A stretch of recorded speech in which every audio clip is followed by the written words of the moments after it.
Pledon, 날 약속하라! Paşa. Çalışın, durmayın! Derhal çözülsün. Taştan başka hiçbir şey yaramıyor. Uzun tutalım ki Grejuva'dan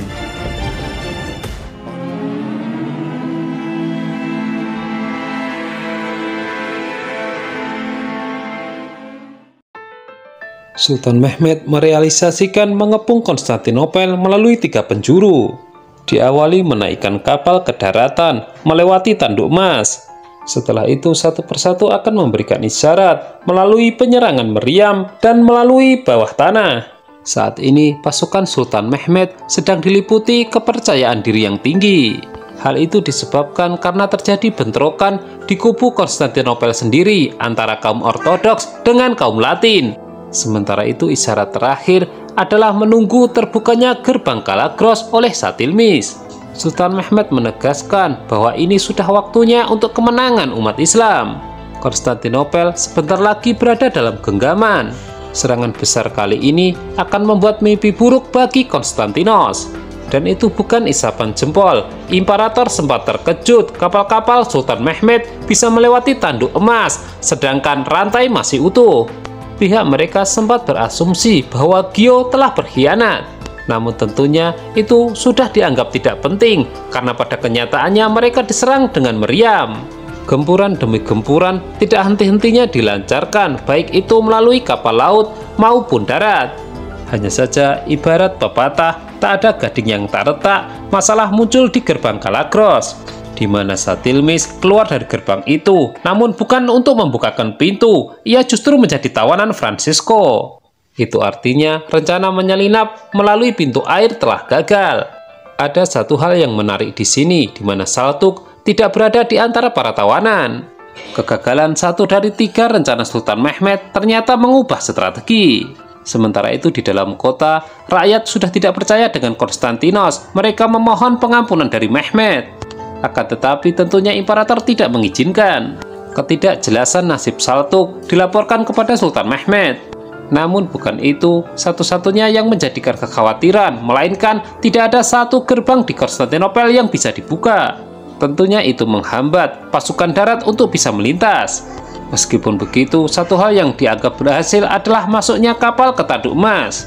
John Grant meminta tambahan pasukan kepada imperator karena mereka benar-benar terpojok. Jelas itu hal yang mustahil, ditambah lagi terjadinya bentrokan. Di pihak Sultan Mehmed, hal itu juga telah diperhitungkan. Ditambah lagi kemungkinan bantuan dari pihak luar sudah tertutup. Jadi fokus mereka tinggal memasuki gerbang, lalu melakukan penyerangan. Apa yang dibicarakan Sultan Mehmed di Dewan benar-benar terjadi.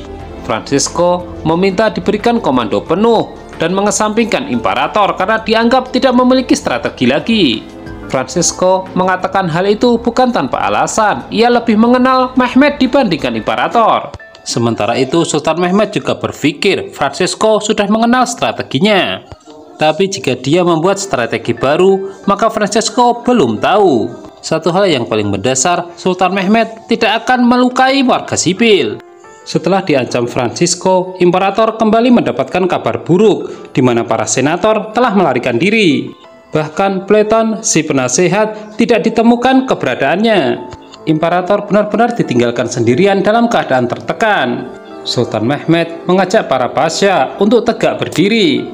Dari awal, pengepungan ini merupakan tujuan mulia, harus ada yang dikorbankan. Mulai sekarang, jika dirasa terjatuh, maka harus segera bangkit lagi. Dan sekarang, Sultan meminta disiapkan pasukan. #kabur aja dulu menimpa Konstantinopel. Warganya lebih memilih pengampunan Sultan Mehmed. Tentunya Francisco tidak tinggal diam. Ia menegaskan bahwa jika mereka keluar, Mehmed akan menghabisi mereka. Menurutnya tidak ada jalan keluar, semua harus bahu-membahu mempertahankan kota. Setelah menjadi tawanan, Satilmis dipekerjakan untuk membantu pekerjaan menambal dinding. Tapi pihak Bizantium mengenalnya sebagai ketua penggali lorong.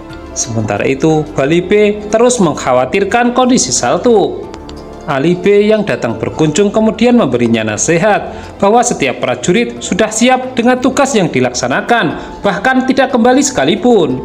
Menurutnya Saltuk prajurit yang pemberani, ia tahu apa yang harus ia lakukan. Berikutnya kemudian diperlihatkan bagaimana Saltuk menemui Maria alias Fatma. Sebelumnya ia mengaku telah menyelinap, sementara teman-temannya ditahan. Alasan itu ia kemukakan agar tidak terjadi salah paham bahwa kedatangannya bukan untuk Fatma. Sementara itu prajurit Janisari terus dipompa semangatnya bahwa mereka akan segera melakukan penaklukan.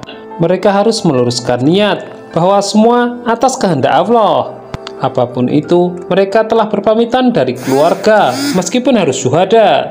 Francisco meledek Orhan bahwasanya Sultan Mehmed benar-benar gila mewujudkan sesuatu yang mustahil. Kapal-kapalnya dari daratan telah melewati Tanduk Emas. Meskipun demikian, ternyata Sultan Mehmed ingin kapal-kapal itu tetap menjaga jarak. Walaupun demikian, mereka masih memungkinkan menembakkan dengan meriam kecil. Saltuk terus salah tingkah di hadapan Fatma setelah sebelumnya ditolak. Ia ingin segera menyelamatkan Satilmis, namun Fatma menyuruhnya untuk tidak gegabah.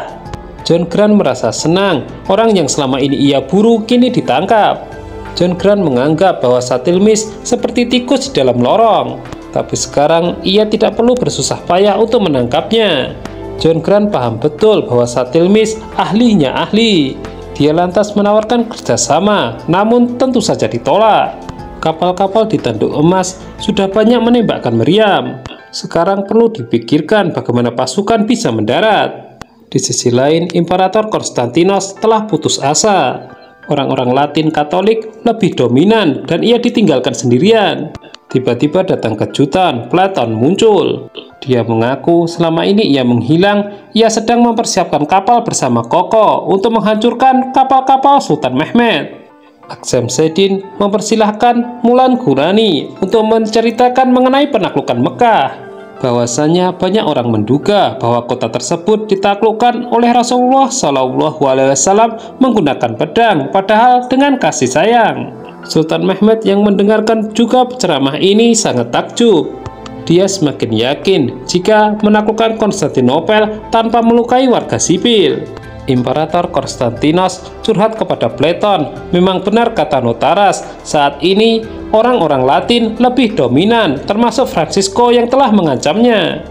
Mereka benar-benar harus membuktikan bahwa mereka masih ada, yang memiliki tekad kuat untuk mempertahankan kota mereka. Notaras yang telah dicopot jabatannya kini lebih fokus dengan spiritual. Namun Gennadius menganggap apa yang ia lakukan itu salah, karena paling tidak kecerdasan dan pengaruhnya bisa menyelamatkan umat ortodoks.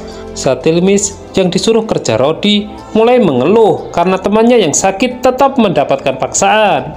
Ia ingin sekali bersabar, namun tetap mengkhawatirkan Saltuk dan hanya berharap Sultan Mehmed segera menaklukkan kota ini. Platon mempresentasikan rencananya di hadapan Imperator bahwa kapalnya akan dilengkapi api Grejuva bersama juga dengan bahan peledak. Prediksi untuk malam ini akan terjadi kabut, jadi mereka bisa mendekat tanpa ketahuan. Sementara itu Sultan Mehmed mulai mengambil langkah bahwa ia akan menciptakan jembatan. Hal itu memungkinkan pasukannya bisa mendarat.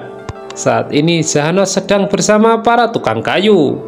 Ia harus mengawasi sendiri semua persiapan agar tidak terjadi kesalahan. Akan tetapi tiba-tiba ia dipanggil untuk menghadap Sultan Mehmed. Di tempat lain besi-besi juga ditempa untuk senjata baru. Benar kalam nubuah bahwasanya Konstantinopel akan ditaklukkan oleh sebaik-baik prajurit. Hal itu seolah berbanding terbalik dengan pihak Bizantium. Tidak ada yang loyal terhadap Imperator kecuali dalam ancaman. Berpindah ke Edirne, Kodi Effendi tengah disibukkan untuk mengurus anak-anak peninggalan Selebi. Para Hatun merasa ikut terpanggil bahwa itu tugas mereka. Sebelumnya ada kaum emak-emak yang menolak menerima tunjangan dari negara meski suami mereka telah syuhada. Dan kini banyak dermawan yang rela mengurus anak-anak korban perang.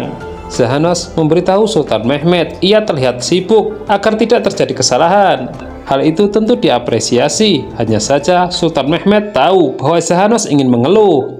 Untuk itu, kejutan sudah ia siapkan untuk menghadirkan Sehabedin Pasha sahabatnya. Sebelumnya keduanya partner yang serasi, hanya saja Sehabedin Pasha ditugaskan ke Hungaria. Dan pertemuan ini menjadikannya ajang rindu. Pihak Harim tidak menyangka bahwa rakyatnya sangat loyal dan tidak bergantung dari negara. Namun meskipun begitu, negara harus hadir di antara mereka. Syihabuddin Pasha melapor kepada Sultan Mehmed jika telah menggertak Paus, bahwasanya jikapun seluruh dunia bersatu, maka Konstantinopel akan tetap ditaklukkan Sultan Mehmed dan Islam akan berjaya. Tapi ujung-ujungnya Syihabuddin lupa akan tatanan, lupa mencium tangan Sultan Mehmed. Anak-anak korban perang disuguhi hiburan wayang. Scene yang paling menyentuh, mereka rindu orang tua. Marah Hatun yang tidak dikarunia anak tentu saja yang paling tertampar. Para Hatun berjanji akan sering-sering mengunjungi mereka. Sementara itu, inovasi-inovasi diciptakan untuk menunjang kebutuhan perang Sultan Mehmed. Apa itu tangga, jembatan, hingga dinding berjalan. Dari situ kita bisa menilai betapa niatnya Sultan Mehmed ini dalam penaklukan. Padahal jika dihitung-hitung membutuhkan biaya yang banyak dan waktu yang lama. Fatmah Hatun berganti kostum menjadi prajurit Turki. Dia ingin berjuang bersama Saltuk membebaskan para tawanan. Tapi pria maco itu justru tidak suka. Ia tidak ingin orang yang ia cintai terluka. Di sisi lain, Bali Bey benar-benar tidak bisa berhenti memikirkan prajurit yang paling dicintainya, yaitu Saltuk. Hasan mencoba menghiburnya, namun tetap saja tidak merubah apapun. Pemberontakan ortodoks dimulai lagi dengan dimulainya bunyi lonceng. Orang-orang Latin tentu saja tidak tinggal diam, mereka juga melakukan perlawanan. Hal ini terjadi juga akibat pengaruh Fatmah. Dia akan berjuang bersama Saltuk, dan jika berhasil, maka mereka akan kembali ke hadapan Sultan Mehmed. Koko sudah siap dengan kapal modifikasinya dan sedang membakar semangat para prajuritnya. Bahwasanya mereka akan menghancurkan kapal-kapal Sultan Mehmed. Imperator Konstantinos dan yang lainnya hanya menyaksikan dari atas dinding, sambil memprediksi berapa besar peluang mereka untuk menang. Di dalam bentrokan kaum ortodoks dengan orang Latin menjalar hingga ketahanan. Para pekerja paksa jadi ikut-ikutan mengangkat senjata melawan orang Latin. Malam itu sesuai prediksi, turun kabut tebal di lautan. Koko dengan percaya diri mendekatkan kapalnya dengan kapal-kapal Sultan Mehmed. Satilmis memotori perlawanan, hanya saja mereka kurang sigap. Akibatnya mereka semua kembali tersandra. Namun berhubung melihat Saltuk dan Fatmah beraksi, mereka kembali melawan. Kembali ke lautan, Koko justru kebingungan mencari-cari di mana kapal Sultan Mehmed. Begitu melihat obor, ia segera menghidupkan api Grejuva untuk membakarnya. Padahal itu kapal Bahadir Bey sebagai pengalihan.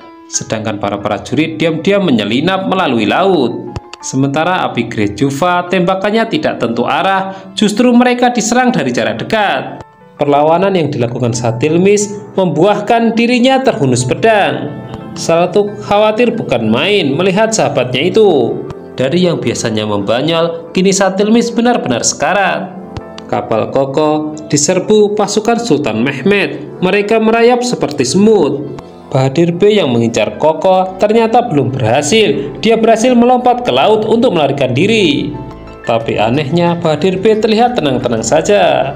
Ketika tengah menolong Satilmis, semua khawatir karena terdengar rombongan pasukan datang. Saltuk tidak peduli dan ingin melawannya, padahal itu pasukan ortodoks. Koko berhasil berenang ke tepian, namun di sana ia sudah disambut oleh Bali Bey. Lotaras muncul dan memanggil Maria dengan sebutan Fatmah. Anehnya, ternyata ini bukan penyergapan, melainkan bala bantuan. Dia memberitahu Saltuk dan Fatmah akan membantunya keluar dinding dan bisa membawa Satilmis juga.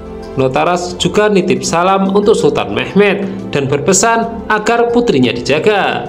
Koko diinterogasi di mana Satilmis dan Saltuk, namun dia mengaku tidak tahu.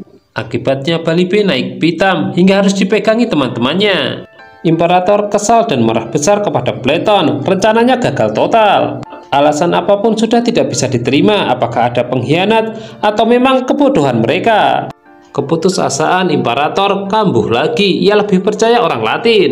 Jadi langkah apapun akan ia lakukan demi mempertahankan tahta dan kota. Belakangan Sultan Mehmed menceritakan bagaimana peran Notaras atas keberhasilan mereka. Dengan tekanan dari luar dan dalam, Konstantinopel kini mulai melemah. Di saat yang sama, Hasan melapor kepada Sultan bahwa telah menangkap Komandan Koko. Disitulah terjadi perang urat saraf, di mana Koko tidak pernah mengakui kekuasaan Sultan Mehmed. Menurutnya Roma akan berjaya, Konstantinopel akan tetap menjadi milik orang Kristen. Padahal jelas-jelas ungkapan seperti itu tidak pernah ingin didengar oleh Sultan Mehmed. Akibatnya kepala komandan Koko pun dipenggal.